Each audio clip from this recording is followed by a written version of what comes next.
इस कथा का लाभ आप सब लोग 7 दिवस तक सुनोगे, पावन द्वारिकापुरी के आप लोग दर्शन करोगे, आपको तो मिलना ही है। कथा के जो आयोजक बने हैं श्रीमान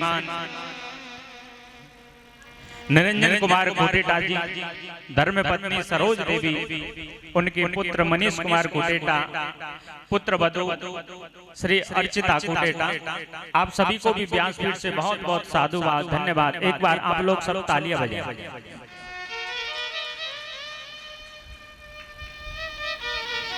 दूसरी सबसे बड़ी बात होती है कार्यक्रम के ये आयोजक बने, इनको भी पुण्य तो मिलना ही है, क्योंकि सारे काम ये अपने हाथों से करेंगे। आप लोग यात्रा पर आए हो, आपको भी बहुत पुण्य मिलना है, लेकिन धर्म में एक बहुत बड़ी महिमा होती है उंगली धर्म की।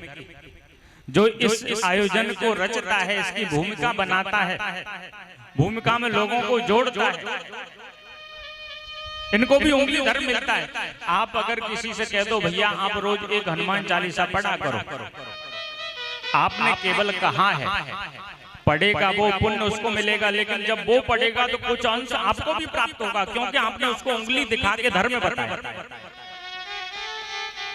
ऐसे ही नहीं जाने कितने लोगों को लगभग सभी तीर्थों की यात्रा करा चुके, तीर्थों पर धर्म की ये व्याख्या करा चुके, भागवत कथा का पाठ करवा चुके श्रीमान राजेश ठाकुरिया जी। आपको भी करेंगे ये, लेकिन आपको भी बहुत पुण्य मिलने वाला है। उंगली धर्म आप भी लेते हो, आपको भी व्यासपीठ से बहुत बहुत साधुवाद, धन्यवाद। आप भी एक बार करतल ध्वनि से तालियां बजाकर इनका स्वागत करें। प्रिय सज्जनों, जीवन में जो समय आप 7 दिवस तक बिताओगे, इससे श्रेष्ठ समय आपका कुछ नहीं हो सकता। यहाँ पर केवल आपको ठाकुर जी की चर्चा, भागवत की चर्चा और घूमना भी कहाँ है, केवल भगवान के दर्शन, इसके सिवाय कुछ चिंतन नहीं होगा। कभी कभार तो आप पूरे दिन घूम लोगे, तब याद आएगा रात को 10 बजे बच्चों को फोन कर लेते हैं, आज तो फोन ही नहीं किया। ये ठाकुर जी का आनंद है। अभी पहला दिवस है, धीरे धीरे आप कथा में प्रवेश करोगे तो आपकी अनुरक्ति बढ़ेगी। प्रिय सज्जनों, कोई भी कार्य करने से पहले उसके बारे में उसको समझना चाहिए। कार्य चाहे छोटा हो चाहे बड़ा हो, आप जीवन में गुरु भी बनाओ तो पहले गुरु को समझो। गुरु जो हम बनाने जा रहे हैं, क्या ये गुरु हमारा कल्याण कर सकते हैं? आप लोग शायद दौसा में होंगे, वहां से जैसे द्वारिका की यात्रा का प्रयोजन बना तो आपने सारी जानकारी ली होगी, टिकट बन रहा है नहीं बन रहा, भोजन में क्या मिलेगा, रूम कैसे मिलेंगे, क्या क्या व्यवस्था होगी मास्टर जी। ऐसे ही कोई भी कार्य को करने से पहले हम लोग विचार करते हैं, उसको समझना पड़ता है। अभी आप जो कार्य करने जा रहे हैं उसको क्या कहते हैं, जो आप सुन रहे हैं उसको क्या कहते हैं, बताइए। आप क्या सुन रहे हो? अभी भागवत सुन रहे हो। इस भागवत को समझना होगा, ये भागवत कहाँ से प्रकट हुई है, इस भागवत को 7 दिवस में ही क्यों कहा जाता है और क्यों सुना जाता है, भागवत सुनने से क्या फल मिलता है, इस कथा को सुनने के नियम क्या हैं, इस कथा को करने और कराने से क्या फल मिलता है, इन सब बातों का जो विशुद्ध विवेचन है, इसको भागवत जी का महात्मा कहा है। अच्छा प्रिय सज्जनों, कोई भी व्यक्ति अपनी महिमा गाएगा, आप लोग जाएं और आप लोग कहेंगे मैं डॉक्टर हूं, मैं बहुत श्रेष्ठ डॉक्टर हूं, मैं मास्टर हूं, मैं बहुत शिक्षित हूं। अगर आप अपनी प्रशंसा खुद करोगे तो वो अच्छा नहीं लगेगा समाज को। ऐसी भागवत में अपनी महिमा नहीं गाई गई है। भागवत जी का जो महात्म्य है वो स्कंद पुराण से लिया गया, पद्म पुराण से लिया गया। पहले 6 अध्याय पद्म पुराण के हैं। तो भागवत के महात्म्य में बताया ये भागवत कहां से प्रकट हुई है, इसकी पद्धति क्या है। प्रिय सज्जनों, हमको ध्यान से सुनना होगा। लोक कल्याण के लिए ठाकुर जी ने इस धराधाम पर 2 धाराओं को प्रभावित किया। 2 धाराएं कौन कौन सी हैं? एक धारा ठाकुर जी के चरणों से निकली तो दूसरी धारा ठाकुर जी के मुख से निकली। एक धारा ठाकुर जी के चरणार बिंद से निकली तो दूसरी धारा ठाकुर जी के मुखार बिंद से निकली। अब आप लोग बताइए, चरणों से निकलने वाली धारा कौन सी है और मुख से निकलने वाली धारा कौन सी है?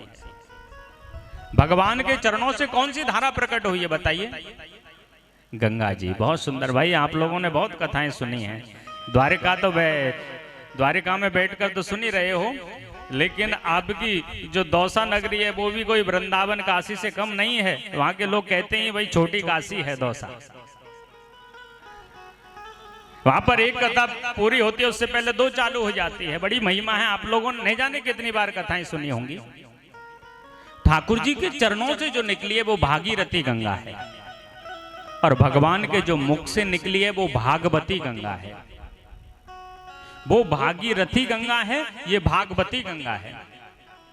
अच्छा, ये दोनों ही गंगा जगत का कल्याण करती हैं, और आप सबने भी इन दोनों ही गंगाओं में गोते लगाए होंगे, आचमन किया होगा।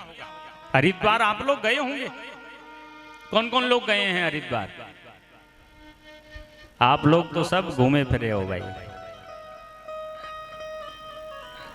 अगर आपको भागीरथी गंगा में स्नान करना है, आपको हरिद्वार जाना होगा, प्रयागराज जाना होगा। अगर आप घर पर बैठे बैठे सोचो गंगा जी हमारे घर पर आ जाएं, हमको स्नान करा जाएं, हमको आचमन करा जाएं, तो क्या यह संभव है? गंगा जी नहीं आएंगे।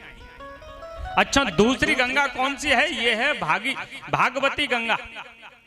इस भागवती गंगा का आप जहां भी ध्यान करोगे, जहां भी सुमरन करोगे, वहीं पर प्रकट हो जाएगी।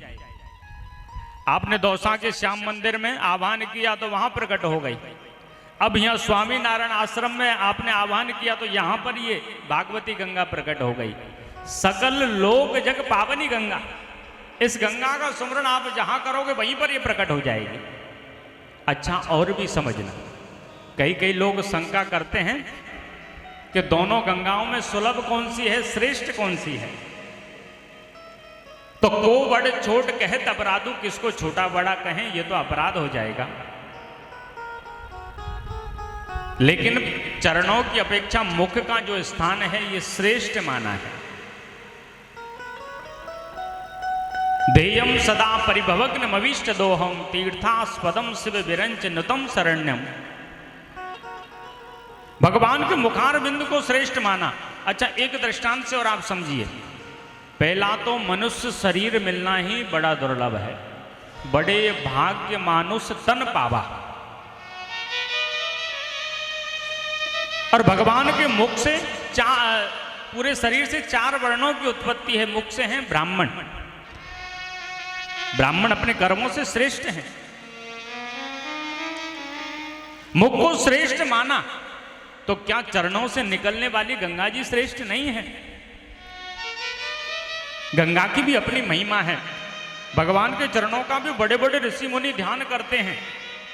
लेकिन चरणों से निकलने वाली इस भागीरथी गंगा में आप स्नान करोगे और ज्यादा गहराई में अगर आप उतर गए, थोड़ी सी भी आपकी सावधानी हटी कि दुर्घटना, आप भी गोमती गंगा में स्नान के लिए जाओगे, यहीं द्वारिका में समुद्र स्नान के लिए जाओगे, थोड़े से भी ज्यादा गहराई में उतर गए तो बड़ा खतरा हो सकता है। इसलिए संभल के स्नान करना पड़ता है। अगर आप भागीरथी गंगा में गहराई में उतर गए तो डूब जाओगे। और इस भागवती गंगा में मर्जी चाहे जितनी गहराई में उतर जाइए, जितना आप गहराई में उतरोगे उतना ही आपका जीवन धन्य बन जाएगा। प्रिय सज्जनों, गंगा के 2 किनारे हुआ करते हैं। जिस गंगा का आप अभी रसास्वादन कर रहे हो, इस गंगा के भी 2 किनारे हैं। एक किनारे पर बैठकर आप 7 दिवस तक इस गंगा का रस पान करोगे और दूसरे किनारे पर बैठकर हम इस गंगा का पान करेंगे। ऐसे ही प्रिय सज्जनों, जीवन में भी कई किनारे स्वतः मिल जाते हैं और कई किनारों का हमको चयन करना पड़ता है। जैसे बालक का जन्म हुआ, माता और पिता 2 किनारे मिल गए। थोड़ा और बड़ा होता है, बंधु बांधव रूपी किनारे मिल गए। विद्यालय में पढ़ने जाता है तो इष्ट मित्र 2 किनारे मिल गए, और थोड़ा वो बड़ा होता है तो पत्नी और पुत्र इत्यादि 2 किनारे मिल गए। ये किनारे हमने चयन करके इनको प्राप्त किया, लेकिन कुछ किनारों को तो श्रेष्ठता से चयन करना होगा। वो किनारे हैं, एक है गुरु रूपी और दूसरा है गोविंद रूपी। जीवन में इन किनारों का भी होना परम जरूरी है। प्रिय सज्जनों, सबसे पहले जिस कथा को आप श्रवण कर रहे हैं इसका अर्थ समझना होगा। इसका पूरा नाम है श्रीमद् भागवत। श्री कहते हैं लक्ष्मी को, और दूसरा शब्द आया है मद। प्रिय सज्जनों, मद कहते हैं अहंकार को, लेकिन भागवत किसी की सामर्थ्य नहीं है। जब किशोरी राधा की कृपा आपके ऊपर हो जाएगी तभी आप इस कथा को कह सकते हो और सुन सकते हो। प्रेम से कहेंगे राधे राधे। भागवत का पहला शब्द क्या है? वाह। वाह किसे कहते हैं? वाह कहते हैं भक्ति को। अब आपके जीवन में भक्ति कैसे मिले? अब तक आपने ये सोचा होगा कि धन कैसे मिले, रोजगार कैसे मिले, शिक्षा कैसे मिले, जमीन जायदाद मकान फैक्ट्री इत्यादि कैसे प्राप्त हो मैं। लेकिन भागवत हमको क्या सिखा रही है? हमको समझना होगा। पहला अक्षर है भाव। भक्ति कैसे मिले? जीवन में भक्ति प्राप्त होगी लौलता से। दूसरा शब्द आता है गा। प्रिय सज्जनों, गा कहते हैं ज्ञान को। अब आपके जीवन में ज्ञान कैसे प्राप्त हो? अच्छा, ज्ञान कहते किसे हैं? अधिक भाषाओं को जान लेना ज्ञान नहीं हो सकता। जिसको आत्मा की अनुभूति अंदर से हो जाए वो ज्ञानी है। इसीलिए आप लोग देखते होंगे बड़ी बड़ी डिग्रियों को पाकर भी लोग ज्ञानी नहीं होते। मुख्य वक्ता हैं आचार्य सुखदेव। भागवत के अंदर 4 वक्ता और 4 श्रोता प्रधान हैं। सुखदेव जी राजा परीक्षित को सुना रहे हैं। गौकर्ण जी अपने भाई धुंधकारी को श्रवण करा रहे हैं। सनक सनंदन सनातन सनत कुमार संत नारद भक्ति ज्ञान और वैराग्य को श्रवण करा रहे हैं। और मैत्रेय मुनि हरिद्वार की भूमि पर विदुर जी को इस ठाकुर जी की कथाओं का चित्रण श्रवण करा रहे हैं। इस पावन और पवित्र भागीरथी में हम प्रवेश करें। प्रिय सज्जनों, भागवत की मंगलाचरण में हम प्रवेश करें। इस मंगलाचरण को 3 लोगों ने गाया है। प्रेम से कहेंगे राधे राधे। और तीनों ही लोगों की 3 अवस्थाएं हैं। पहले हैं व्यास जी। व्यास जी ने इस भागवत के मंगलाचरण को वृद्धावस्था में गाया। सुखदेव जी ने युवावस्था में गाया और श्री सूत जी महाराज ने बाल्यावस्था में गाया। अच्छा, सबसे श्रेष्ठ मंगलाचरण भागवत का किसने किया है? श्री सुखदेव जी ने, अर्थात युवावस्था में किया है।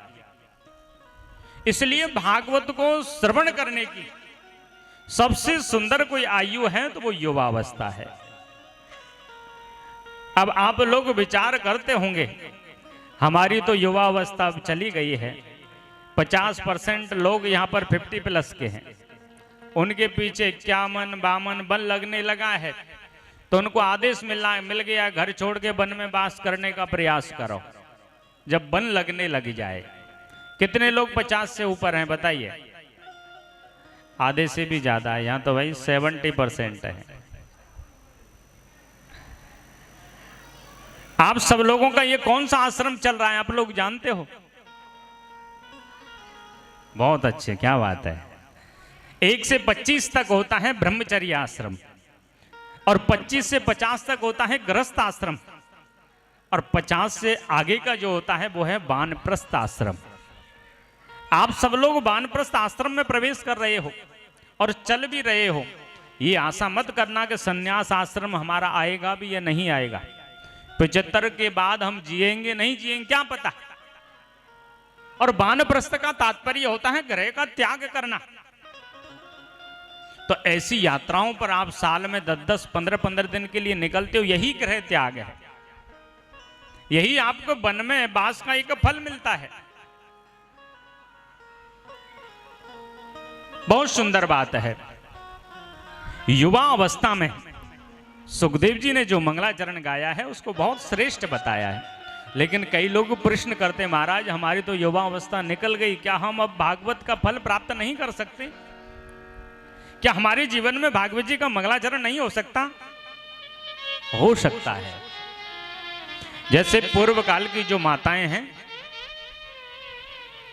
जल भरने के लिए कुएं पर रस्सी लेकर जाती थी और रस्सी के एक छोर को बाल्टी से बांध देती। रस्सी की घड़ी एक साथ करके 40-50 हाथ लंबी रस्सी को केवल छोर को पकड़े रखती, एक साथ वो रस्सी और बाल्टी कुएं में डाल देती। अंतिम छोर को पकड़कर रस्सी से जल निकालती और जल भर के घर आ जाती। ये छोटी सी कहानी हमको क्या संदेश दे रही है, हमको समझना होगा। हमने भी हमारे जीवन के 40-50 वर्ष भले ही कुएं में डाल दिए हों, लेकिन अंतिम छोर को पकड़ रखा है। हम भी ठाकुर जी के चरणों की प्राप्ति कर सकते हैं। अंते या मति सो गति, अंतिम क्षण हमने परमात्मा के चरणों में लगा दिया, हमारा कल्याण हो जाएगा। बड़े बड़े ऋषि मुनि जन तो केवल यही प्रार्थना करते हैं जीवन भर कि अंतिम समय में प्रभु आपका नाम हमारे मुख से निकल जाए। जन्म जन्म मुनि जतन कराई, जन्म जन्म मुनि जतन कराई, जन्म जन्म मुनि जतन कराई, जन्म जन्म मुनि जतन कराई, अंत राम कहीं आपत नाई, अंत राम कहे आवत आई। हम लोग क्या प्रयास करते हैं? अंतिम समय में गोविंद का नाम हमारे मुख से निकल जाए। अच्छा, पहचान क्या है कि हमारा अंतिम समय आ गया है? कुछ पहचान भी तो होनी चाहिए। पता कैसे चलेगा? क्योंकि हम तो माया में अंधे हो रखे हैं। हम लोग कहां पर बैठे? ये कौन सा राज्य है बताइए? गुजरात। और गुजराती लोग जब भोजन करते हैं तो भोजन के बाद में सबसे बाद में उनकी थाली में चावल आता है। हम लोग तो रोटियों के साथ में ही चावल रख देते हैं। गुजरात में पहले रोटियां खिलाएंगे और जब भोजन पूर्णता की ओर होगा तब उनकी थाली में चावल आएंगे। अर्थात भोजन पूर्णता की ओर होता है तब उनकी थाली में सफेदी आती है। हमारा भी जीवन पूर्णता की ओर होने लगता है तो हमारे जीवन में भी सफेदी आने लग जाती है। अब आप लोग विचार करें कि किन किन की सफेदी आ चुकी है, पूर्णता की ओर हैं हम। सबके आ चुकी है, सबने लगा रखा है कलर।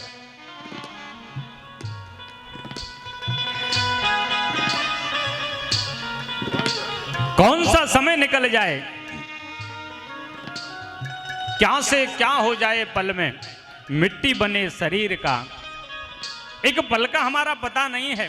एक पल की जिंदगानी, एक रोज सबको जाना, बरसों की तू क्या सोचे, पल का नहीं ठिकाना। इसलिए हमको प्रयास करना होगा। हमारा एक क्षण भी बिना नाम सुमरण के नहीं निकल जाए। प्रत्येक क्षण प्रत्येक पल उस अविनाशी ब्रह्म का सुमरण हमको करना होगा। और ज्ञानी जनों के मुख से हमने सुना भी है। श्वास श्वास पर कृष्ण भजी, वृथा श्वास जन खोई, ना जाने या श्वास को आवन हो न हो। जो श्वास हमारे शरीर से एक बार निकल गया वो लौट कर आएगा या नहीं आएगा, इसकी कोई गारंटी नहीं है। आपके जीवन में आप जो अभी बैठे हो, ये बेला दोबारा नहीं आ सकती। इतने ही लोग हो, यही आश्रम हो, यही जगह हो, जो हमारे जीवन का समय निकल गया है वो लौट कर आने वाला नहीं है।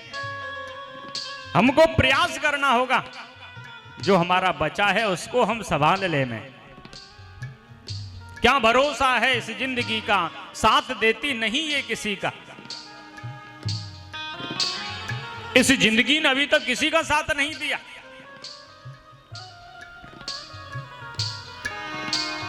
हमारा भी साथ देने वाली नहीं है। हम जीवन में बहुत गुमान करते, मैं बहुत ताकतवर हूं, मैं बहुत धनवान हूं, मैं बहुत रूपवान हूं। लेकिन प्रिय सज्जनों, जब आपका ये अहंकार चरम सीमा पर पहुंच जाए तो एक बार शमशान भूमि जाना और वहां एक चक्कर लगाकर आना। वह अमीर की भी 2 मुट्ठी राख बनती है, गरीब की भी 2 मुट्ठी राख बनती है, कोई भेद नहीं होता है। अमीर को भी वहीं जाना है, गरीब को भी वहीं जाना है। इसलिए हमारे जीवन के वास्तविक लक्ष्य को हम पहचाने। इस संसार में हमने बहुत कुछ जाना,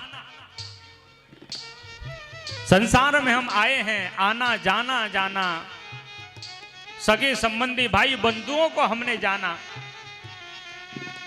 हमने अकर जाना, मुकर जाना, लड़ना झगड़ना जाना, संसार में बहुत कुछ जाना। लेकिन फिर भी तुमने कुछ नहीं जाना, क्योंकि तुमने वो नहीं जाना जिसके पास तुम्हें जाना है। उस परम तत्व को जानिए। इस कलयुग में बड़ी महिमा बताई है नाम सुमरण की। केवल कलयुग में प्रभु के नाम को ही आधार बताया है। अन्य युगों में जो बड़े बड़े यज्ञ करने से जो फल प्राप्त होता है वो कलयुग में केवल नाम सुमरण से मिल जाता है। और गोस्वामी जी मानस में लिखते भी हैं, कलयुग केवल नाम आधारा, कलयुग केवल नाम आधारा, सुमर सुमर नर उतरे ही पारा, सुमिर सुमिर नर उतरे ही पारा। कलयुग में किस चीज की महिमा बताई है? नाम सुमरण की। हम लोगों को भी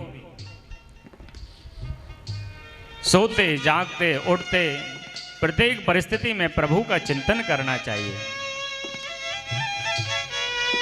अगर आपने आपके जीवन में चिंतन किया तो आपका जीवन श्रेष्ठ हो जाएगा। भागवत जी का महात्म का पहला श्लोक है जिसमें उस ब्रह्म का ही बंधन किया है। भगवान का परिचय दिया गया है 3 प्रकार से। एक प्रभु का स्वभावात्मक परिचय है, एक रूपात्मक परिचय है और तीसरा क्रियात्मक परिचय है।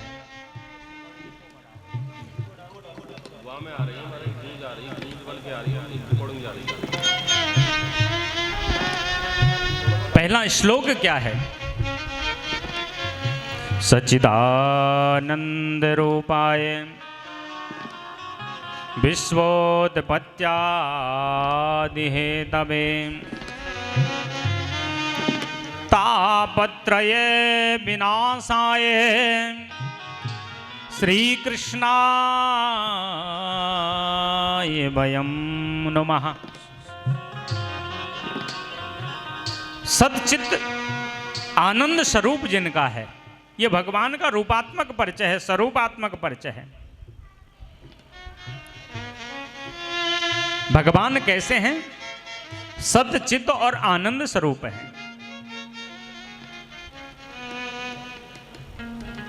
ये कैसा स्वरूप है? सत्य कहते हैं परब्रह्म को, और चित्त चैतन्य स्वरूप है ये जीव।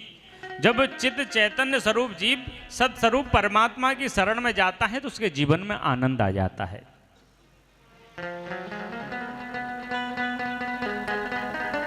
उस परमात्मा को पाने के लिए हमको हमारे जीवन में 3 बातों को धारण करना होगा। प्रेम से कहेंगे राधे राधे। जीवन में सत्य लिया जाए। सत्य है क्या? परमात्मा का नाम, उसको हम जितना लेंगे उतना अच्छा है। और प्रेम दिया जाए, आपको जो कोई भी मिले उससे प्रेम कीजिए। और करुणा में जिया जाए, कभी किसी के ऊपर क्रोध नहीं करे। और प्रिय सज्जनों, पुरुषोत्तम मास की तो बड़ी महिमा है, इसमें बहुत सारी सावधानियां भी हमें बताई हैं। कई चीजों का हमको इस पुरुषोत्तम मास में परहेज करना चाहिए। सबसे पहला परहेज है क्रोध नहीं करे। अब आप बताइए, आप में कौन कौन क्रोध करता है? बहुत ईमानदार लोग हैं, 4-5 लोग बता रहे हैं कि मैं करता हूं। अच्छा है, ऐसी धर्म की नगरी में झूठ नहीं बोलना चाहिए। क्रोध ये स्वभाव है शरीर के, हर किसी को क्रोध आता है। अरे भगवान के भक्तों को भी क्रोध आया, हमें भी आ सकता है। क्रोध, निद्रा, ग्लानि, ईर्ष्या, भूख, प्यास, तंद्रा, ये सब शरीर के धर्म हैं। हम लोग कथाओं में बैठते हैं, नींद आती है, ये निद्रा आपको ही नहीं आती। अरे माता पार्वती को निद्रा आ गई थी, हम और आप कौन से खेत की मूली हैं, समझिए। लेकिन पुरुषोत्तम मास का बड़ी महिमा है, इसमें बताया है हम क्रोध नहीं करें। अगर आपको क्रोध आवे भी तो केवल 2 मिनट के लिए, 120 सेकंड के लिए आप मौन हो जाइए, या उस स्थान को छोड़ दीजिए, वो शांत हो जाएगा।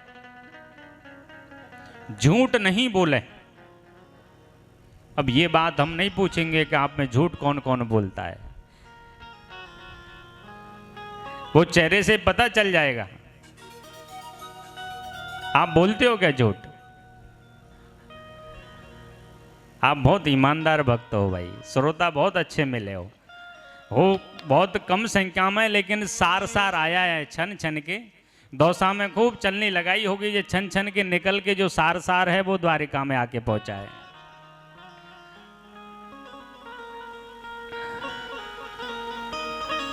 हम क्रोध नहीं करें, झूठ नहीं बोलें।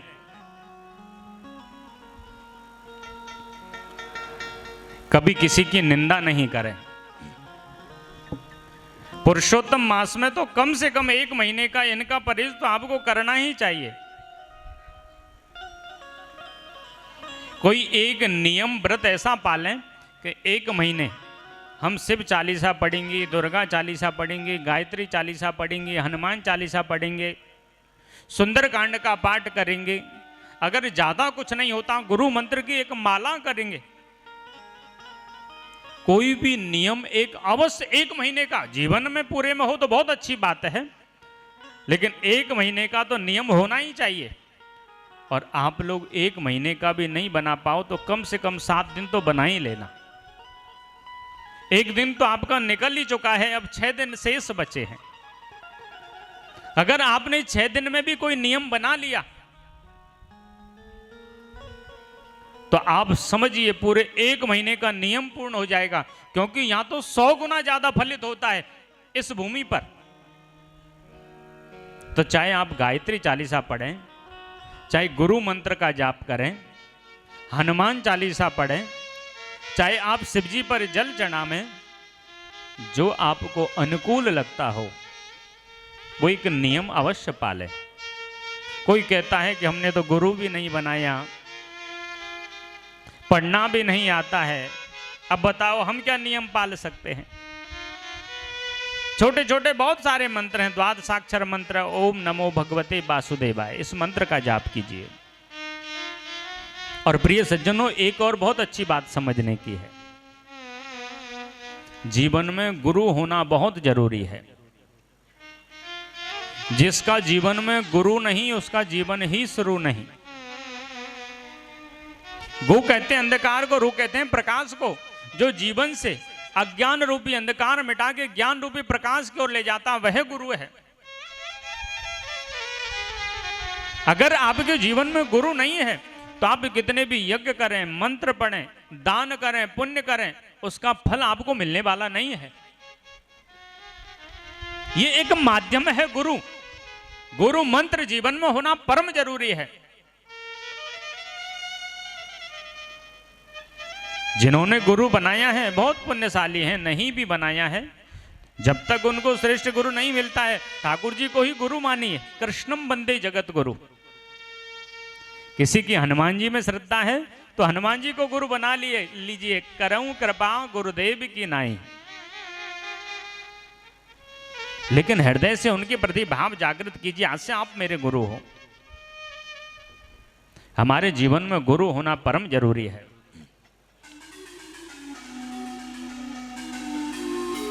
प्रिय सज्जनों, पुरुषोत्तम मास में जो संकल्पित अनुष्ठान होते हैं वो वर्जित माने गए हैं, क्योंकि सारे महीनों की संक्रांति है, ये मलमास है।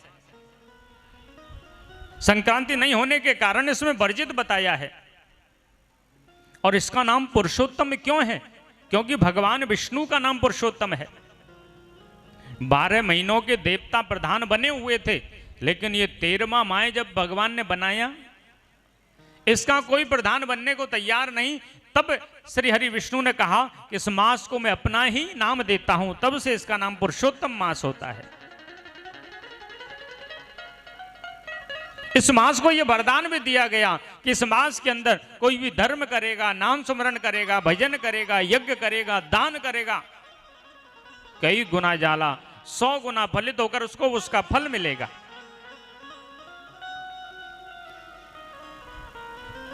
ऐसे पावन मास में हम सब लोग द्वारिका की पावन भूमि पर बैठकर कथा को श्रवण कर रहे हैं। भागवत का पहला श्लोक है, सच्चिदानंद रूपाय विश्वोत्पत्त्यादि हेतवे। वो सच्चिदानंद भगवान विश्व की उत्पत्ति करते हैं, पालन करते हैं, उसका श्रृंगार कर देते हैं। तापत्र विनाशाय, 3 प्रकार की जो ताप हैं। अच्छा, 3 प्रकार के ताप कौन कौन से हैं? एक है दैहिक ताप, जो शरीर में रोग उत्पन्न हो जाता है। दूसरा है दैविक ताप, देवताओं का कोप हो जाता है। और तीसरा है भौतिक ताप। अभी 4-5 दिन पहले जयपुर में धरती हिली थी, सुना था आप लोगों ने? तो सब लोग रात को 4 बजे निकल के बाहर आ गए। ये भौतिक आपदा है। ये 3 प्रकार के तापों को विनष्ट करने की जिनमें सामर्थ्य है, ऐसे श्री कृष्ण को इस पहले श्लोक में प्रणाम किया गया है। श्री कृष्णाय वयं नमः। ऐसे उस सच्चिदानंद स्वरूप भगवान श्री कृष्ण को हम प्रणाम करते हैं, उसको हम वंदन करते हैं। आगे श्री सूत जी महाराज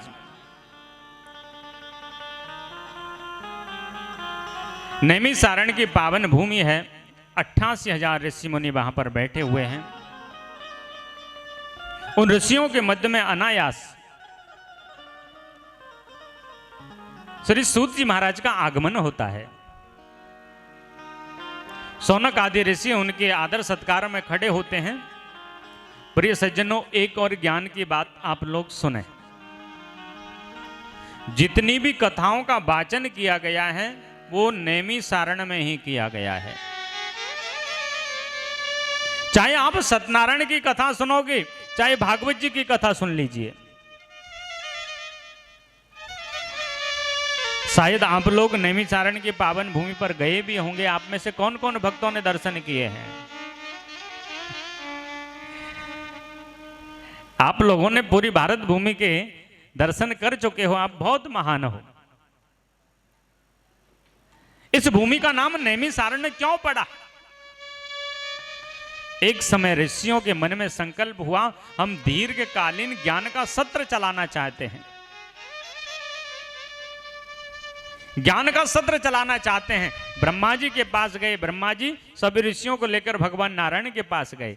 भगवान नारायण ने अपना सुदर्शन चक्र छोड़ा और कहा, इस चक्र की नेमी धुरी जहां पर टिक जाएगी वही स्थान आपका ज्ञान सत्र चलाने के लिए उत्तम होगा। जहां पर अभी नैमिषारण्य तीर्थ है वो जंगल हुआ करता था, जंगल को संस्कृत में कहते हैं अरण्य।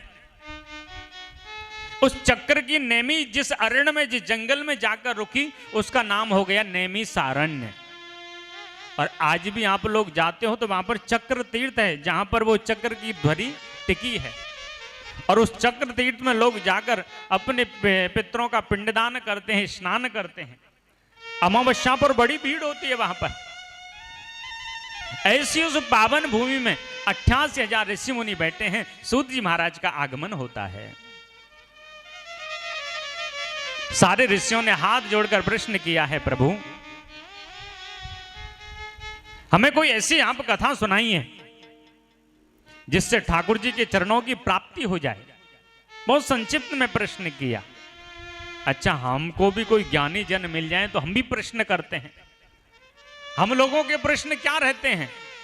महाराज कैसे भी मेरे बच्चा की नौकरी लग जाए। महाराज जब पहले दुकान अच्छी चलती थी, आजकल बिल्कुल ठंडी हो गई है, किसी ने कुछ करवा दिया या फिर क्या है, आप कुछ देख के बताओ, कोई इंतजाम कीजिए। जीवन में कोई श्रेष्ठ संत मिले तो हमारा प्रश्न क्या होना चाहिए? कृष्ण प्राप्ति करम शाश्वत साधनम तद्वेदाधुना। और सौनक आदि ऋषियों ने यही प्रश्न किया, ठाकुर जी के चरणों की प्राप्ति हमें कैसे हो?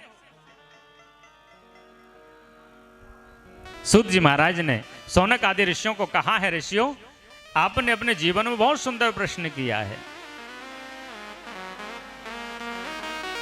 आप बहुत भाग्यशाली हो। ठाकुर जी के चरणों की प्राप्ति का जो प्रश्न आपने किया है,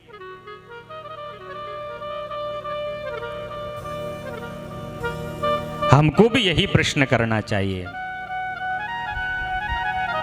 क्रोध और चिंता का त्याग करके हमारे जीवन में उत्कंठा हो कि गोविंद की प्राप्ति कैसे हो। अच्छा, हम लोगों को एक सुंदर बात और आप लोग समझें, व्यक्ति जितना 24 घंटे में काम करने पर नहीं थकता है, उतना एक पल में क्रोध करने से थक जाता है। और कभी किसी को घर में क्रोध आता है तो उसके चेहरे को देखना, 2 मिनट क्रोध करने के बाद उसकी श्वास फूलने लगेगी। कई लोगों को तो बीपी बढ़ जाता है, गुस्सा ज्यादा कर लेते हैं तो। अच्छा, आप लोग विचार करें, क्रोध कितनी बुरी वस्तु है। क्रोध जब आता है तो सबसे पहले बुद्धि को नष्ट करता है। थोड़ा सा क्रोध आया तुरंत बुद्धि पर अटैक करेगा, उसकी बुद्धि नष्ट हो जाएगी। और बुद्धि जब नष्ट होगी तो उसे सत्य सत्य का पता नहीं चलेगा। कई लोग क्रोध में आते हैं, अपने मोबाइल को तोड़ देते हैं घरों में, और जब वो क्रोध समाप्त होता है तब उसको पता चलता, अरे मैंने ये 20-30 हजार का नुकसान कर लिया अपना, गुस्से में आकर। इसलिए प्रयास करें।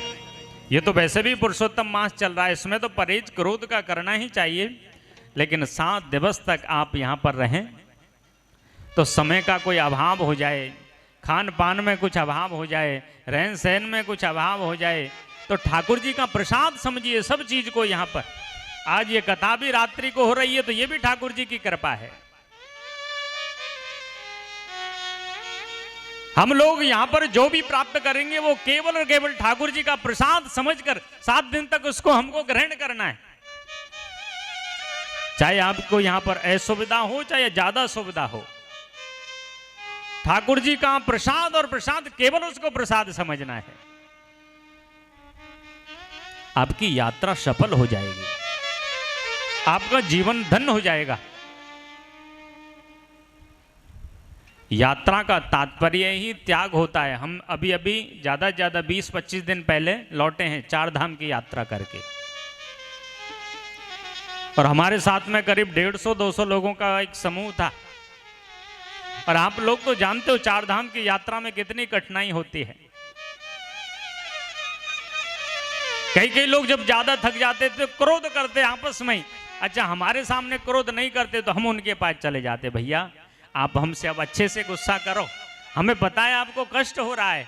शरीर से जब थकान होती है तो गुस्सा भी आता है, लेकिन जब यात्रा उनकी पूरी हो गई तब बड़े हाथ जोड़ जोड़ के बोले, महाराज जी आप धन्य हो, आपने हमारे गुस्से को भी सहन किया, हमारी बातों को भी सहन किया, और यात्रा आपने करा दी। हमारे बेटे भी इस यात्रा को नहीं करा पाते। ऐसे ही आपके मध्य में जो इस यात्रा का संचालन करते हैं, हम जानते हैं उनको बहुत कुछ सुनना भी कहीं कहीं पड़ता होगा, कई लोगों के कड़वे वचन भी सुनना पड़ता होगा। उनको अच्छाई तो बाद में मिलेगी, लेकिन पहले बुराइयां सहन करनी पड़ती हैं। आप भी तीर्थों में आओ, हमारे अंदर इतनी क्षमता होनी चाहिए, हम कैसी भी सुविधा में रह सकें, कैसी भी बात को सहन कर सकें। हमारा स्वभाव हमको सरल बनाना होगा, संत बनाना होगा। और जब आपका स्वभाव सरल हो जाएगा, आपके पाप स्वतः ही दग्ध होने लगेंगे, समाप्त होने लगेंगे। सौनक आदि ऋषियों ने सूत जी महाराज से यही प्रश्न किया है, प्रभु हमारा मन वचन कर्म से हम शुद्ध कैसे हो, सरल कैसे बने, और ठाकुर जी के चरणों की प्राप्ति हमें कैसे हो। सूत जी महाराज बहुत सुंदर उनको बतलाते हैं, ऋषियों जो प्रश्न आपने किया है यही प्रश्न एक बार राजा परीक्षित ने आचार्य सुखदेव जी से किया। सुखदेव जी ने उनको भागवत कथा श्रवण कराई। देवता लोग भी भागवत श्रवण के लिए पधारे। सुखदेव जी ने देवताओं को भागवत का रसास्वादन नहीं कराया, लौट कर चले गए। ब्रह्मा जी से शिकायत की तो ब्रह्मा जी ने एक तराजू में भागवत को रखा, एक तराजू में सारे साधनों को रखा। भागवत का पड़ला नीचे हो गया। ये जगत को बताया कि भागवत कोई पोथी ग्रंथ नहीं है, श्रीमद् भागवताख्योयम प्रत्यक्ष कृष्ण एव ही, ये तो साक्षात भगवान श्री कृष्ण का वांग्मय स्वरूप है। ऐसे पावन दिव्य स्वरूप के दर्शन और आचमन करने का यह सौभाग्य हमको प्राप्त हुआ है। एक बार संत नारद ने इस पृथ्वी भ्रमण पर वो पधारे, बहुत जगह भ्रमण किया। भ्रमण करते करते वो वृंदावन पहुंचे तो एक कौतुक देखा। वहां एक नवयुवती विलाप कर रही है, 2 वृद्ध पुरुष उनके सामने लेटे हैं। नारद जी उस युवती के पास गए, उससे पूछा, देवी आप कौन हो, आप क्यों रुदन कर रही हो। उसने अपना परिचय दिया, मैं भक्ति देवी हूं, और जो वृद्ध अवस्था में पड़े हुए ये मेरे पुत्र हैं ज्ञान और वैराग्य। ये कलयुग के प्रभाव से वृद्ध हो गए हैं। प्रिय सज्जनों, वृंदावन में भक्ति सदैव तरुण रहती है, सदैव नृत्य करती रहती है वृंदावन की भूमि में, क्योंकि वृंदावन भक्ति की नगरी है। जिस प्रकार हरिद्वार मोक्ष की नगरी है, काशी ज्ञान की नगरी है, चित्रकूट वैराग्य की नगरी है, अयोध्या धर्म की नगरी है, ठीक वैसे ही वृंदावन भक्ति की नगरी है। वहां पर भक्ति देवी नृत्य करती रहती हैं। आप लोग जब वृंदावन जाओगे तो वहां पर आपको दीवार पर, वृक्ष पर, प्रत्येक जगह पर राधे राधे लिखा मिलेगा। आपसे कोई बात भी करेगा, मार्ग भी मांगेगा तो कहेगा राधे राधे। अच्छा, केवल उनकी बोलचाल में फर्क आ जाता है। कोई आपको आवाज देगा तो कहेगा राधे, वो आवाज दे रहा है। आपसे कोई अभिवादन करेगा तो वो कहेगा राधे राधे, लेकिन उच्चारण केवल राधे का होगा। अब वहां पर 50 बार किसी ने राधे राधे बोला, 50 बार सामने वाले ने बोला तो एक माला हो जाएगी। ये वृंदावन की महिमा है। और शायद आप लोगों ने वृंदावन के ब्रज 84 कोस की यात्रा अभी तक की है या नहीं की है? किस किस ने की है बताइए? बहुत कम संख्या है। निवेदन रहेगा हमारा राजेश ठाकुर जी साहब से कि एक बार आप वृंदावन ब्रज 84 की यात्रा भी इनको कराएं, क्योंकि जितने भी तीर्थ हैं,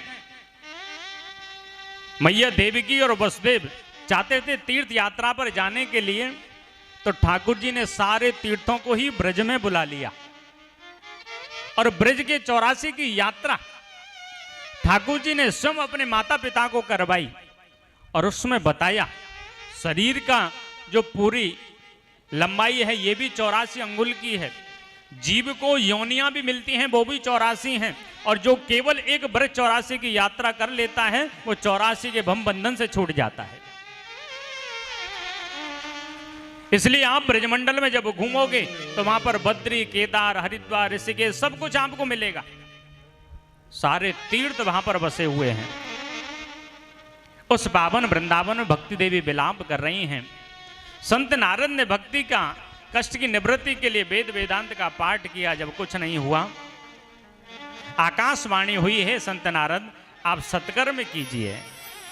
संत नारद मन में विचार करते हैं सत्कर्म है क्या। केवल उस सत्कर्म की खोज करते करते बद्रीनाथ धाम जा पहुंचे। और प्रिय सज्जनों, बद्रीनाथ धाम बड़ी पावन नगरी है। समय कम है, हमें पता है कि आपने लगभग 20 घंटे का सफर भी किया है, आज भोजन भी नहीं किया है। सार हम आपको 10-15 मिनट और लेंगे मास्टर जी, केवल 10-15 मिनट। बद्रीनाथ धाम बड़ी दिव्य और पावन नगरी है और इस सृष्टि का 8वां स्वर्ग बद्रीनाथ धाम को बताया गया है। स्वर्ग से जाने का रास्ता भी बद्रीनाथ धाम से है। सरस्वती नदी का जो उद्गम स्थल है वो भी बद्रीनाथ धाम में है। जिस भागवत को आप श्रवण करने के लिए बैठे हो, व्यास जी ने वहीं पर बोला है और गणेश जी ने वहीं पर लिपिबद्ध किया है। भारत का पहले अंतिम गांव था, अभी प्रथम गांव हो गया है माणा गांव। वहीं पर व्यास गुफा और गणेश गुफा है। शायद आप लोग गए हों तो आप लोगों ने दर्शन किए होंगे। बड़ी दिव्य और पावन ये भूमि है बद्रीनाथ धाम की। संत नारद भी भ्रमण करते करते बद्रीनाथ धाम पहुंचे। वहां पर 4 भाई सनक, सनंदन, सनातन, सनत कुमार, चारों भाई बैठे हुए थे। संत नारद को चिंता में देखा। अच्छा प्रिय सज्जनों, एक बहुत आश्चर्यचकित बात है, जो सदैव प्रसन्न रहता हो और एक साथ उसको दुखी देखें तो बड़ा आश्चर्य होता है। नारद जी तो हमेशा प्रसन्न रहने वाले हैं, और कोई दुखी भी होता हो नारद को देख लेता है तो उसकी सारी चिंताएं मिट जाती हैं। लेकिन आज नारद को चिंतित देखा, पूछ लिया है, कथम रोदसी विप्रा। नारद जी से पूछा है सनत कुमारों ने, हे संत नारद, आप कहां से आ रहे हो, कहां जा रहे हो, और कुतः चिंता तरो भगवान, आपको क्या चिंता है। तब संत नारद ने बताया है, प्रभु मैं वृंदावन पहुंचा, वह भक्ति देवी का मैंने दर्शन किया। एक आश्चर्य देखा, मां युवान है और पुत्र वृद्ध हो गए हैं। उनके उत्थान के लिए आकाशवाणी होती है, सत्कर्म कीजिए। वो सत्कर्म क्या है आप मुझे बताएं। तब सनत कुमारों ने कहा है, सत्कर्मा सूचिको न्यूनम ज्ञान यज्ञ स्मृतो बुधई। सत्कर्म है ये भागवत सप्ताह है, ज्ञान यज्ञ। अगर ज्ञान वैराग्य को ये कथा सुना दी जाए तो उनके कष्ट की निवृत्ति हो सकती है, उनको तरुण अवस्था प्राप्त हो सकती है। नारद जी ने कहा, प्रभु देरी नहीं करें। नारद जी ने पूछा, प्रभु इस कथा का आयोजन कहां पर हो। बता दिया है, ऋषिकेश से आगे आनंद नाम का तट है, उस पावन भूमि पर इस कथा का आयोजन हो। सनक, सनंदन, सनातन, सनत कुमार चारों भाई वक्ता बन गए। संत नारद मुख्य श्रोता बन गए। भक्ति ज्ञान वैराग्य के लिए आसन लगाया गया। कथा प्रारंभ हो गई। जैसे जैसे लोगों को पता चला, कुंभ जैसा वातावरण हो गया। संत नारद ने एक छोटा सा प्रश्न पूछ लिया, प्रभु क्या कोई पुण्यात्मा धर्मात्मा व्यक्ति कथा श्रवण करे और मोक्ष को प्राप्त करता है, कोई बड़ी बात नहीं, लेकिन क्या दुराचारी, पापाचारी, व्यभिचारी व्यक्ति भी कथा सुन के तर सकता है।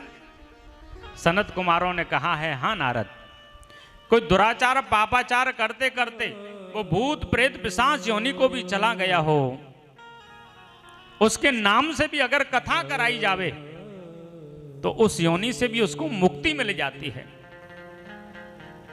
जो अधम योनि में पड़ा हुआ जो हमारा प्रेत है, जिनके घर में पितृदोष हो जाता है, भागवत कराने से वो नष्ट हो जाता है, समाप्त हो जाता है। भागवत जी में लिखा है, श्रीमद् भागवती वार्ता प्रेत पीड़ा विनाशिनी सप्ताहोपि तथा धन्या कृष्ण लोक फल प्रदान। केवल भागवत श्रवण करने से वो ठाकुर जी के लोक की प्राप्ति करता है। सनत कुमारों ने संत नारद को बताया है। संत नारद ने पूछा, क्या प्रभु कोई ऐसी घटना हुई है? तब उन्होंने एक वृत्तांत बतलाया। एक आत्मदेव नाम के पंडित हैं, तुंगभद्रा नदी के तट पर निवास करते हैं। उनकी पत्नी है धुंधली देवी। पंडित बड़े मितव्ययी परमित भाषी हैं। उनकी भार्या ठीक विपरीत व्यवहार वाली है। तुलसी का पौधा घर पर लगाया, वो सूख गया। एक गौ सेवा करते हैं, वो भी बांझ हो गई। पंडित आत्मदेव दुखी होकर एक दिन वन को गए हैं। वहां पर एक संत से मिलन हुआ है। संत के चरणों में बहुत प्रार्थना की। संत ने कहा है, बेटा तुम्हें 7 जन्म तक पुत्र का सुख प्राप्त नहीं है। पंडित आत्मदेव चरणों में प्रणाम करते हैं, प्रार्थना करते हैं, प्रभु आप तो महापुरुष हो, आप चाहो तो मस्तक की रेखा को बदल सकते हो, हाथ की रेखा को बदल सकते हो। संत को दया आई, एक फल निकाल कर दिया, कहा अपनी पत्नी को खिला देना। पत्नी विश्वास नहीं करती थी। एक बहन आई, बहन ने कहा, अरे कभी फल खाने से संतान नहीं होती, इस फल को गाय को खिला दीजिए और 9वें महीने में मेरे पुत्र होगा, मैं आपको भेंट कर दूंगी। वैसा ही किया। पंडित आत्मदेव आज बहुत प्रसन्न हुए पुत्र पाकर। लेकिन जैसे जैसे पुत्र बड़ा हुआ, नाम हुआ है धुंधकारी। धूम धूम करोति इति धुंधकारी। जिस फल को गाय को खिलाया, गाय के भी एक पुत्र हुआ, उसका नाम है गौकर्ण। उसका शरीर मनुष्य जैसा है, कान वो हैं वो गौ के जैसे हैं। गौकर्णो पंडितो ज्ञानी धुंधकारी तिमाखला। धुंधकारी बड़ा खल हो गया, 5-5 वेश्याओं को रखने लगा। मां ने दुखी होकर कुएं में कूद कर आत्महत्या कर ली। पिता वन को चले गए।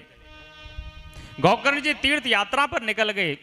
जब गौकर्ण जी ने सुना मेरे पिता वन को चले गए, मां ने कुएं में कूद कर आत्महत्या कर ली है।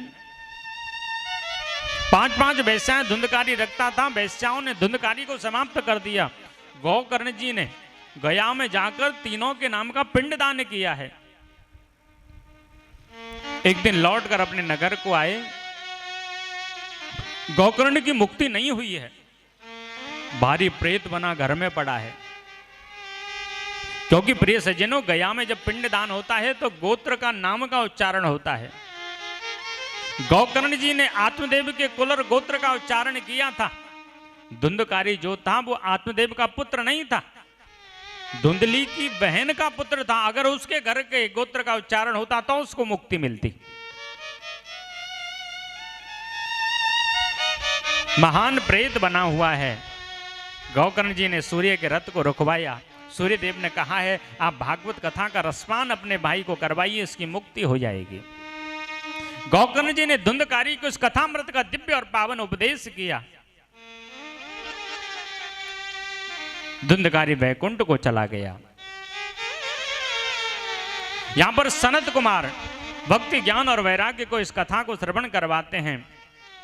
कथा को श्रवण करके ज्ञान और वैराग्य तरुण हो जाते हैं। भक्ति देवी के कष्ट की निवृत्ति हो जाती है। गोविंद का गुणानुवाद भक्ति देवी करती है। भक्ति सुतौ तवा तरुणो गृहीत्वा प्रेमे के रूपेण स्वरूप कर्त्री। भक्ति देवी तरुण हो गई और ठाकुर जी के नाम का स्मरण करने लगी। भक्ति देवी के कष्ट की निवृत्ति हो गई। सुंदर कीर्तन हुआ है। भगवान नारायण भी उसमें प्रकट हुए। भगवान ने कहा देवी भक्ति वरदान मांगो। भक्त देवी ने कहा प्रभु बस जहां जहां पर आपका कीर्तन हुआ करे आप वहां किसी न किसी रूप में प्रकट हो जाया करें। और आज भी ठाकुर जी का जहां पर कीर्तन होता है, सत्संग होता है, ठाकुर जी का वास वहां पर होता है। तो आप सभी लोग अभी कल के कथा का समय बोल दिया जाएगा, क्योंकि आप इतने ही श्रोता यहाँ पर रहने वाले हैं। और अभी कथा को हम विश्राम की ओर ले चलें उससे पहले आप लोगों को सूचना, इस कथा का प्रसारण हमारे YouTube चैनल श्री विष्णु स्वामी जी महाराज पर सीधा प्रसारण हो रहा है। तो आप अपने कमरे में बैठ के भी इस कथा को सुन सकते हो, अपने इष्ट मित्रों को भी इस कथा को भेज सकते हो। और उस चैनल को आप लाइक और सब्सक्राइब अवश्य करें, जिससे अगले दिन की कथा आपको स्वतः ही प्राप्त हो जाएगी।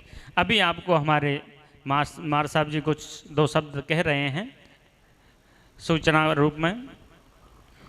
कहते हैं कि भूखे भजन ना होए गोपाला, लेकिन सत्य बात यह है कि आज आप इतनी संख्या में यहाँ भागवत ध्यान से सुन रहे हैं तो भूखे बैठे ही सुन रहे हैं। अगर पहले खाना खिला दिया होता तो फिर आलस्य आते और आप कमरे में पहुंच जाते। महाराज जी ने सूचना भी दे दी कि कमरे में बैठे बैठे आप सुन सकते हैं। कृपया ऐसा नहीं करें, अपन यहीं सुनने आए हैं तो यहीं सुने।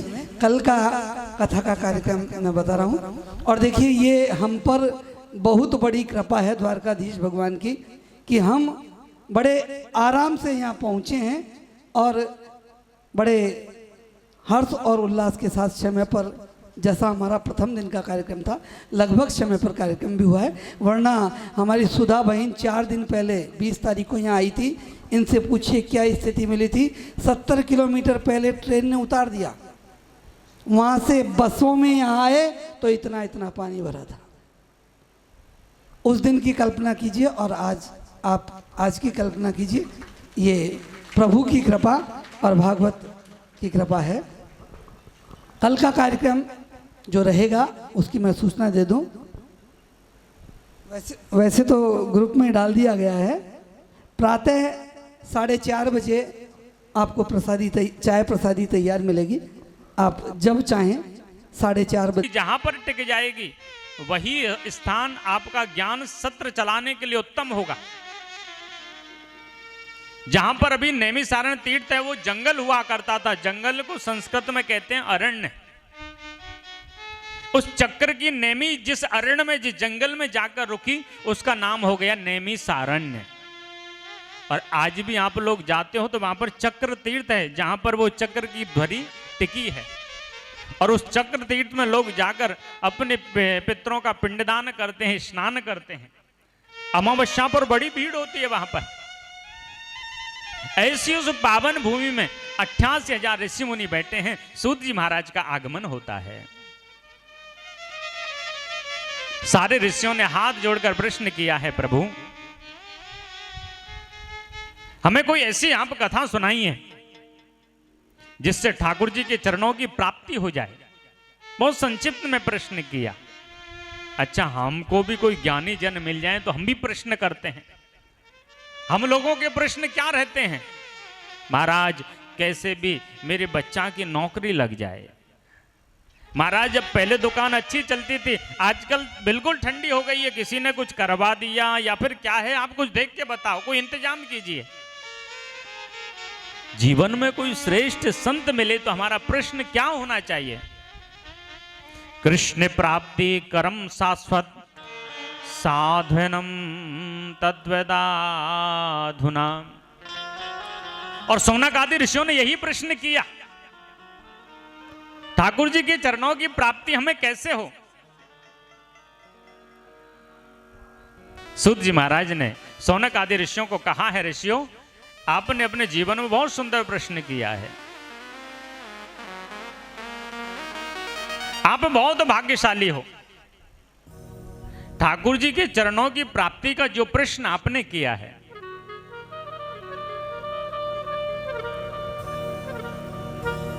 हमको भी यही प्रश्न करना चाहिए।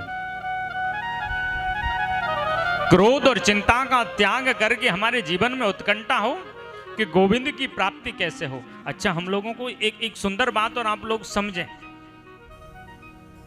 व्यक्ति जितना 24 घंटे में काम करने पर नहीं थकता है, उतना एक पल में क्रोध करने से थक जाता है। और कभी किसी को घर में क्रोध आता है तो उसके चेहरे को देखना, 2 मिनट क्रोध करने के बाद उसकी श्वास फूलने लगेगी। कई लोगों को तो बीपी बढ़ जाता है, गुस्सा ज्यादा कर लेते हैं तो। अच्छा, आप लोग विचार करें, क्रोध कितनी बुरी वस्तु है। क्रोध जब आता है तो सबसे पहले बुद्धि को नष्ट करता है। थोड़ा सा क्रोध आया, तुरंत बुद्धि पर अटैक करेगा, उसकी बुद्धि नष्ट हो जाएगी। और बुद्धि जब नष्ट होगी तो उसे सत्य असत्य का पता नहीं चलेगा। कई लोग क्रोध में आते हैं, अपने मोबाइल को तोड़ देते हैं घरों में, और जब वो क्रोध समाप्त होता है तब उसको पता चलता, अरे मैंने ये 20-30 हजार का नुकसान कर लिया अपना, गुस्से में आकर। इसलिए प्रयास करें, ये तो वैसे भी पुरुषोत्तम मास चल रहा है, इसमें तो परहेज क्रोध का करना ही चाहिए, लेकिन 7 दिवस तक आप यहां पर रहें तो समय का कोई अभाव हो जाए, खान पान में कुछ अभाव हो जाए, रहन सहन में कुछ अभाव हो जाए, तो ठाकुर जी का प्रसाद समझिए सब चीज को। यहां पर आज ये कथा भी रात्रि को हो रही है तो ये भी ठाकुर जी की कृपा है। हम लोग यहां पर जो भी प्राप्त करेंगे वो केवल और केवल ठाकुर जी का प्रसाद समझकर 7 दिन तक उसको हमको ग्रहण करना है। चाहे आपको यहां पर असुविधा हो चाहे ज्यादा सुविधा हो, ठाकुर जी का प्रसाद और प्रसाद केवल उसको प्रसाद समझना है। आपकी यात्रा सफल हो जाएगी, आपका जीवन धन्य हो जाएगा। यात्रा का तात्पर्य ही त्याग होता है। हम अभी ज्यादा से ज्यादा 20-25 दिन पहले लौटे हैं 4 धाम की यात्रा करके, और हमारे साथ में करीब 150-200 लोगों का एक समूह था। और आप लोग तो जानते हो 4 धाम की यात्रा में कितनी कठिनाई होती है। कई लोग जब ज्यादा थक जाते तो क्रोध करते आपस में। अच्छा, हमारे सामने क्रोध नहीं करते तो हम उनके पास चले जाते, भैया आप हमसे अब अच्छे से गुस्सा करो, हमें पता है आपको कष्ट हो रहा है।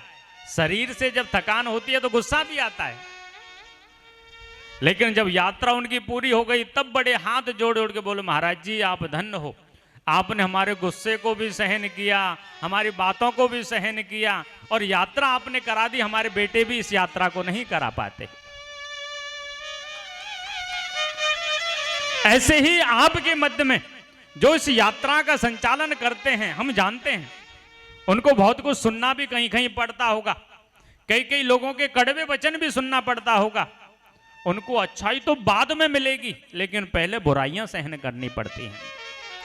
आप भी तीर्थों में आओ, हमारे अंदर इतनी क्षमता होनी चाहिए, हम कैसी भी सुविधा में रह सकें, कैसी भी बात को सहन कर सकें। हमारा स्वभाव हमको सरल बनाना होगा, संत बनाना होगा।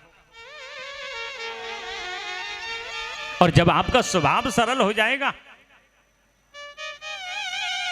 आपके पाप स्वतः ही दग्ध होने लगेंगे, समाप्त होने लगेंगे। सौनक आदि ऋषियों ने सूत जी महाराज से यही प्रश्न किया है, प्रभु हमारा मन वचन कर्म से हम शुद्ध कैसे हो, सरल कैसे बने, और ठाकुर जी के चरणों की प्राप्ति हमें कैसे हो। सूत जी महाराज बहुत सुंदर उनको बतलाते हैं, ऋषियों जो प्रश्न आपने किया है यही प्रश्न एक बार राजा परीक्षित ने आचार्य सुखदेव जी से किया। सुखदेव जी ने उनको भागवत कथा श्रवण कराई। देवता लोग भी भागवत श्रवण के लिए पधारे।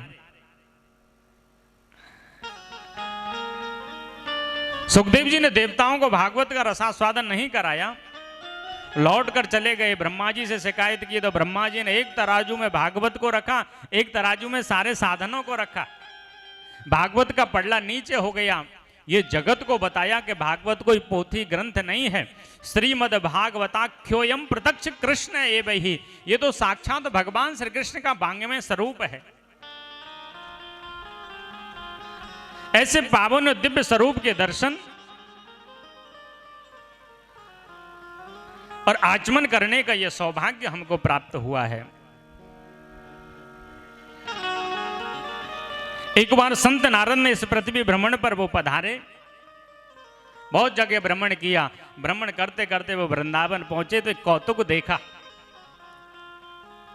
वहां एक नवयुवती विलाप कर रही है, दो वृद्ध पुरुष उनके सामने लेटे हैं। नारद जी उस युवती के पास गए, उससे पूछा, देवी आप कौन हो, आप क्यों रुदन कर रही हो? उसने अपना परिचय दिया, मैं भक्ति देवी हूं और जो वृद्ध अवस्था में पड़े हुए ये मेरे पुत्र हैं ज्ञान और वैराग्य। ये कलयुग के प्रभाव से वृद्ध हो गए हैं। प्रिय सज्जनों, वृंदावन में भक्ति सदैव तरुण रहती है, सदैव नृत्य करती रहती है वृंदावन की भूमि में, क्योंकि वृंदावन भक्ति की नगरी है। जिस प्रकार हरिद्वार मोक्ष की नगरी है, काशी ज्ञान की नगरी है, चित्रकूट वैराग्य की नगरी है, अयोध्या धर्म की नगरी है, ठीक वैसे ही वृंदावन भक्ति की नगरी है। वहां पर भक्ति देवी नृत्य करती रहती हैं। आप लोग जब वृंदावन जाओगे तो वहां पर आपको दीवार पर, वृक्ष पर, प्रत्येक जगह पर राधे राधे लिखा मिलेगा। आपसे कोई बात भी करेगा, मार्ग भी मांगेगा तो कहेगा राधे राधे। अच्छा, केवल उनकी बोलचाल में फर्क आ जाता है।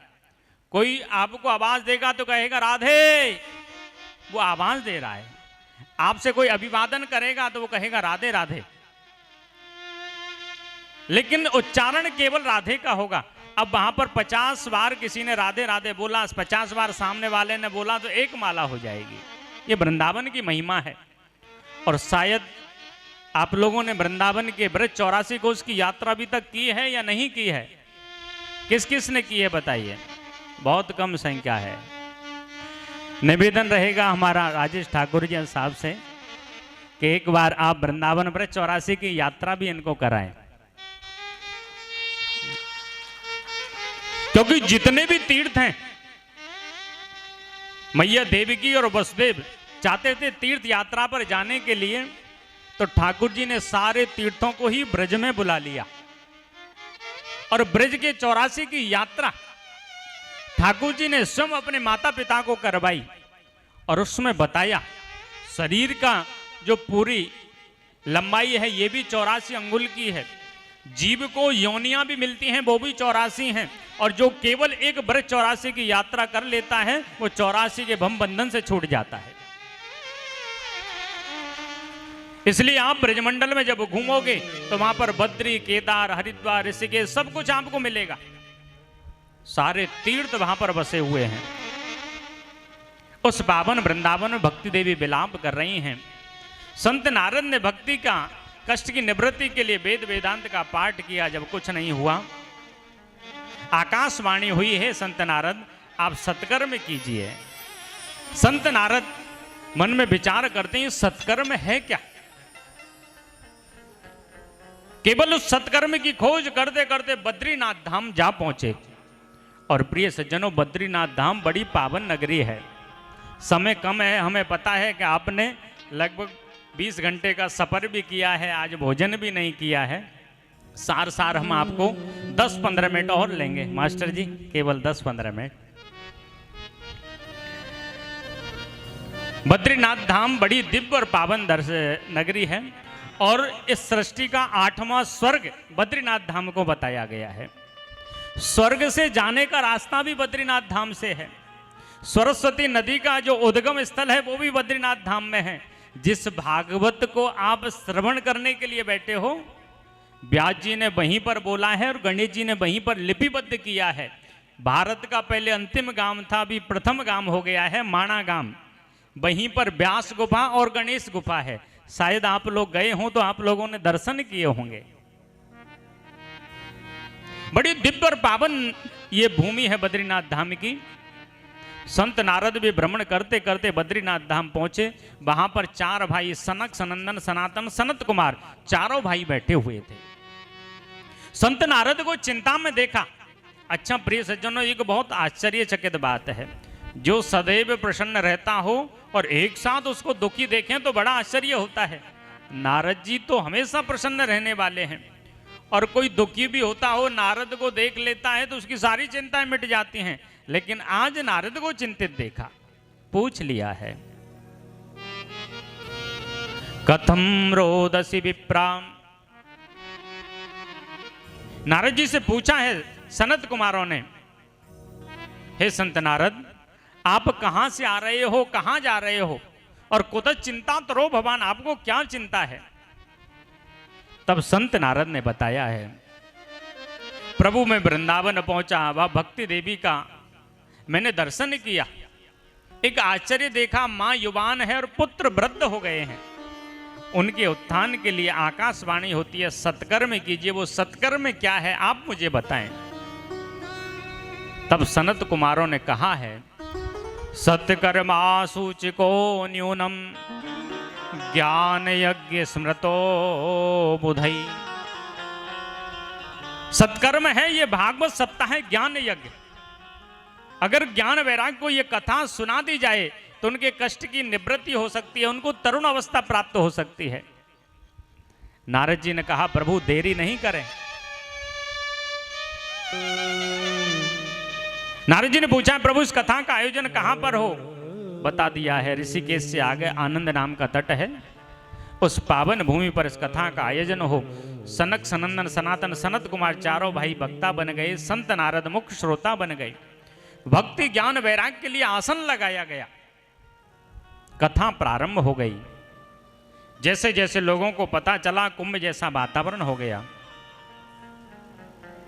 संत नारद ने एक छोटा सा प्रश्न पूछ लिया, प्रभु क्या कोई पुण्यात्मा धर्मात्मा व्यक्ति कथा श्रवण करे और मोक्ष को प्राप्त करता है? कोई बड़ी बात नहीं, लेकिन क्या दुराचारी पापाचारी व्यभिचारी व्यक्ति भी कथा सुन के तर सकता है?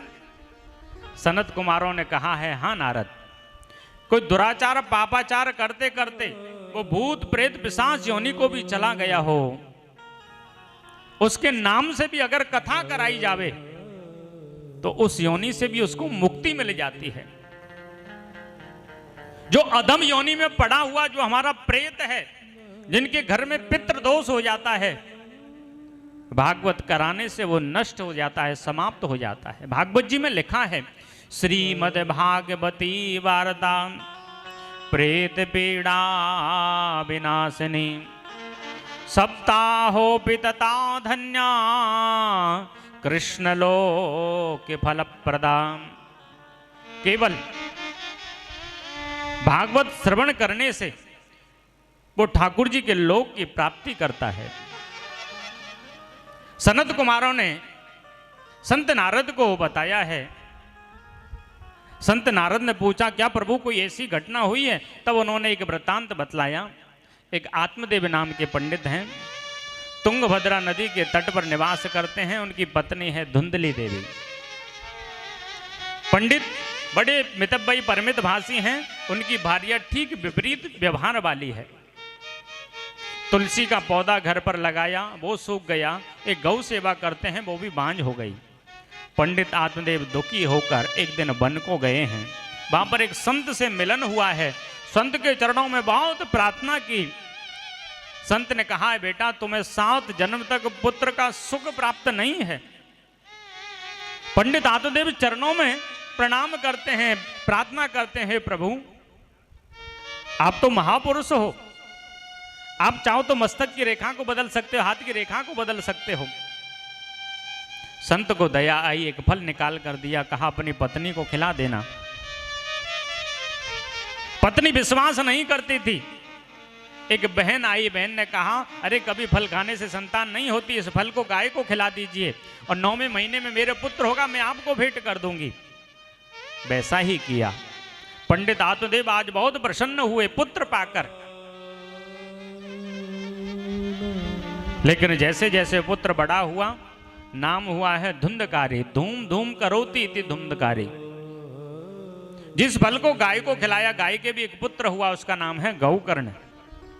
उसका शरीर मनुष्य जैसा है, कान वो हैं वो गौ के जैसे हैं। गौकर्णो पंडितो ज्ञानी धुंधकारी तिमाखला। धुंधकारी बड़ा खल हो गया, 5-5 वेश्याओं को रखने लगा।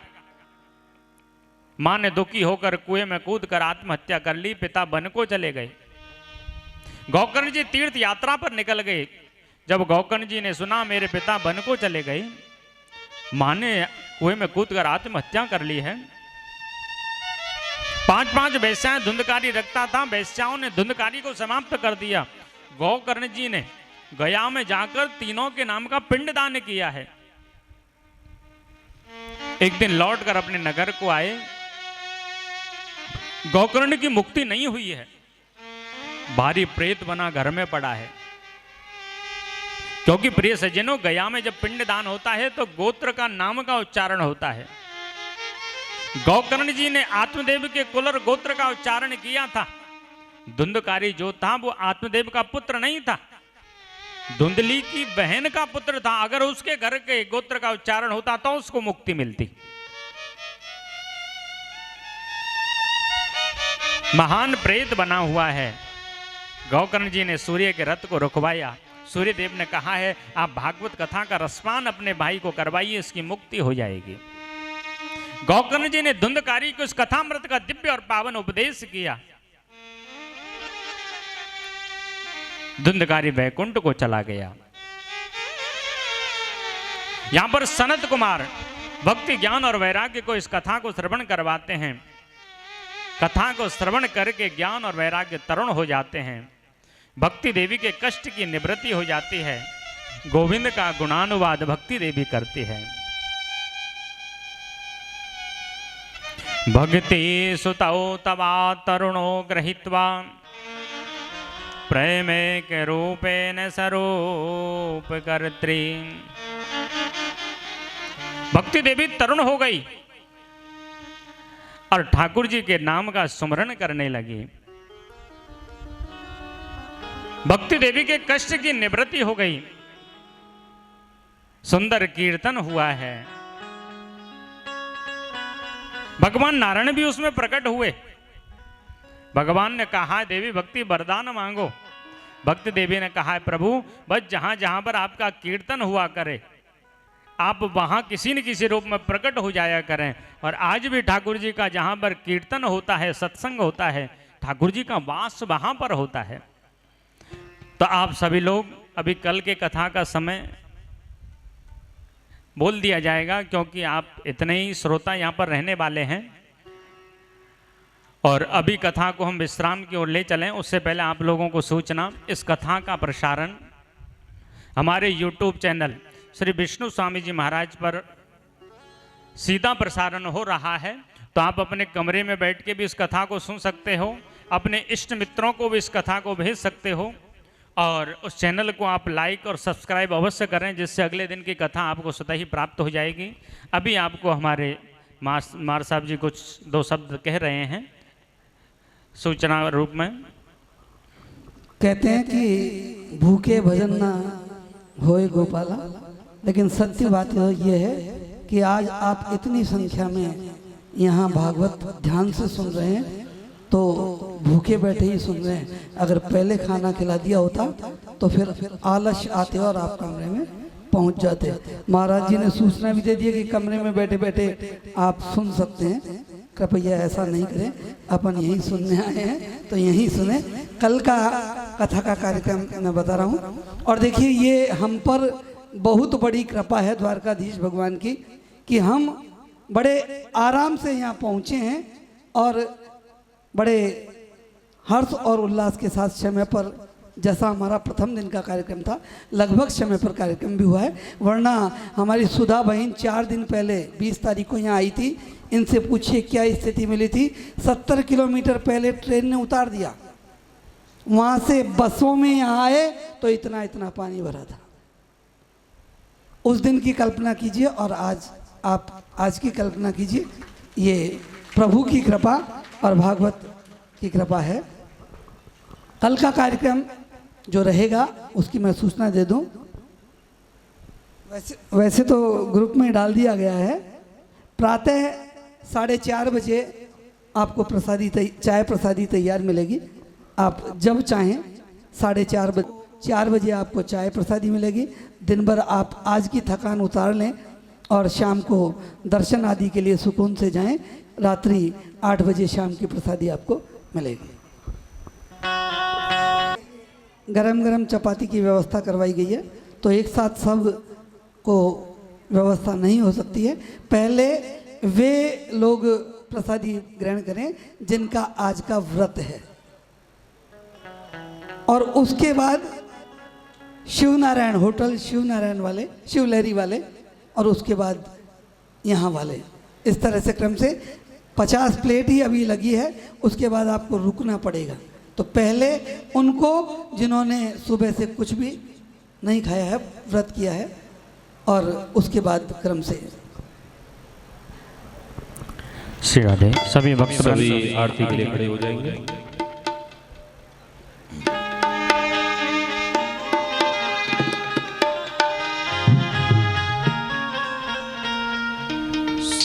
हरिओम ज्वाला मालिनी नमः रत्नेश्वरी नमः चंद्रमा मनसो जात चक्षो सूर्यो अजायत श्रोत्राद्वायस्य प्राणस्य मुखादग्निर्जायत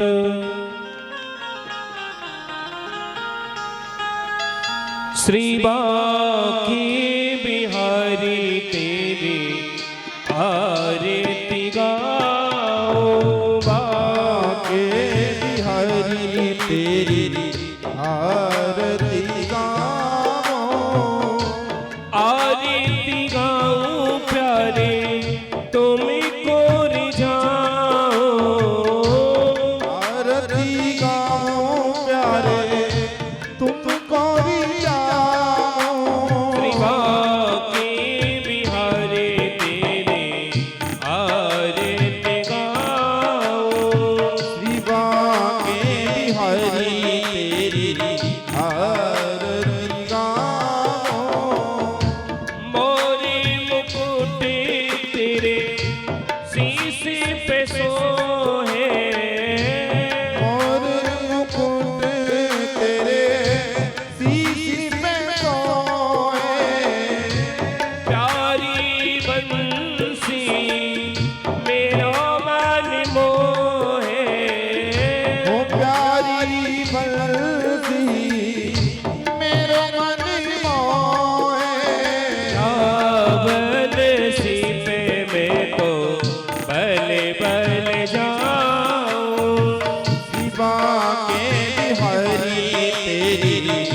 श्री बांके बिहारी तेरी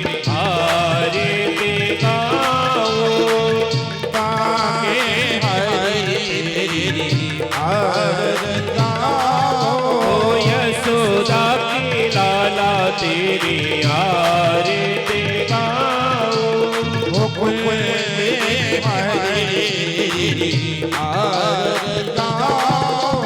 कर्पूर गौरम करुणावतारम संसार सारम भुजगेन्द्रहारम सदा वसंतम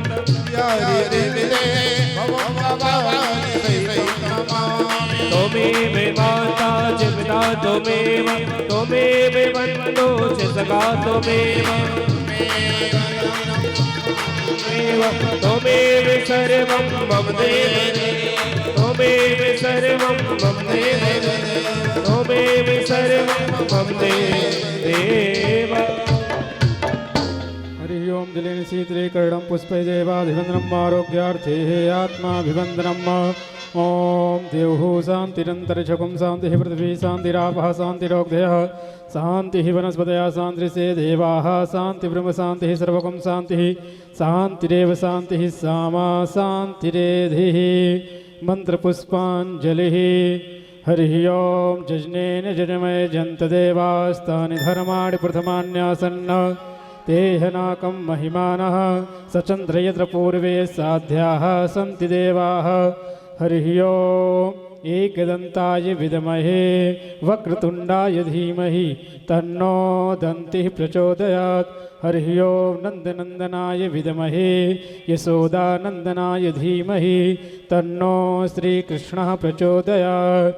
सेवन्ते कामकुलचम्पकपाटिलब्धि पूर्णागजात करवीर रसाल पुष्पै बिल्वा प्रवाल तुलसी दल मंजरी भी तां पूजयामि जगदीश्वर में प्रसीद। नाना सुगंधि पुष्पाणि यथा कालोद्भवानि च पुष्पांजलिर्मया दत्त ग्रहण परमेश्वर। मंत्र पुष्पांजलिं समर्पयामि। बोले श्रीमद्भागवत महापुराण की बोले व्यासानंदन भगवान की जय। बोले वृंदावन बिहारी लाल की जय। बोले अपने अपने माता पिता की जय। बोले द्वारकाधीश भगवान की जय। धर्म की अधर्म का नाश हो। प्राणियों में सद्भावना हो। विश्व का कल्याण हो। गौ माता की जय जय श्री राधे श्याम। सभी आरती ले लेंगे और समय का ध्यान रखते हुए ठीक 8 बजे कथा प्रारंभ हो जाएगी प्रातःकाल। अब मस्ती में झूमते हुए हो अपनी बाणी में अमृत घोल हो रसेना राधे राधे बोल। अपनी बाणी में अमृत घोल रसेना राधे राधे बोल। रसेना राधे राधे अपनी बाणी में अमृत घोल हो अपनी वाणी में अमृत हो रसेना राधे राधे बोले। रसेना राधे राधे हो रसेना राधे राधे